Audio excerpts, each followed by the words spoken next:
গুৱাহাটীত তিনিদিনীয়াকৈ অনুষ্ঠিত হৈছে ষষ্ঠ সদৌ অসম পাঞ্জাৱ প্ৰতিযোগিতা। অসম পাঞ্জাৱ সন্থাৰ কামৰূপ মহানগৰ জিলা সমিতিৰ উদ্যোগত এই প্ৰতিযোগিতাৰ আয়োজন কৰা হৈছে। দিছপুৰৰ ৰুদ্ৰসিংহ ক্ৰীড়া প্ৰকল্পৰ ভোগেশ্বৰী ফুকননী ইনডোৰ ষ্টেডিয়ামত প্ৰতিযোগিতাৰ আয়োজন কৰা হয়। 4 ফেব্ৰুৱাৰীত আৰম্ভ হোৱা প্ৰতিযোগিতাখন চলিব 6 ফেব্ৰুৱাৰীলৈকে। ৰাজ্যৰ 18খন জিলাৰ 570 গৰাকী খেলুৱৈয়ে অংশগ্ৰহণ কৰিছে প্ৰতিযোগিতাত। জুনিয়ৰ ছিনিয়ৰ মাষ্টাৰ্ছ কেটেগৰীৰ ল'ৰা আৰু ছোৱালী উভয়ে অংশগ্ৰহণ কৰিছে। ইয়াৰ পৰাই ৰাষ্ট্ৰীয় পৰ্যায়ত খেলিবলৈ নিৰ্বাচন কৰিব অসমৰ দলটো।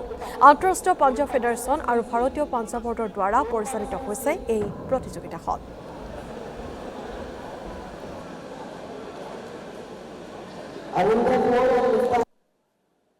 নমস্কাৰ। প্ৰথমেই মই আপোনালোকৰ মাধ্যমৰ যোগেদি সদৌ অসম পাঞ্জাৱ ক্ৰীড়া সন্থাৰ তৰফৰ পৰা সমূহ প্ৰতিযোগী আৰু প্লাছ আমি কাৰ্যকৰ্তাসকললৈ অভিনন্দন জ্ঞাপন কৰিছোঁ।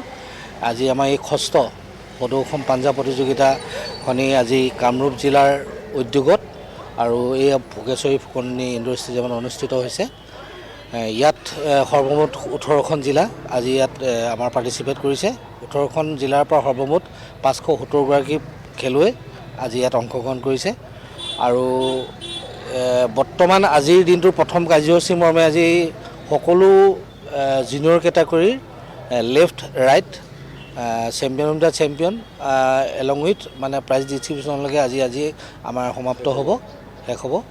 আৰু আপোনালোকৰ মাধ্যমৰ যোগেদি আমি আৰু এটা কথা ক'ব বিচাৰোঁ, আগন্তুক হ'বলগা ৰাষ্ট্ৰীয় প্ৰতিযোগিতা আমাৰ অনুষ্ঠিত হ'ব আপোনাৰ হায়দৰাবাদত। তাৰ কাৰণে আজি ইয়াতেই আমি অসম টীমটো বাছনি কৰা হ'ব।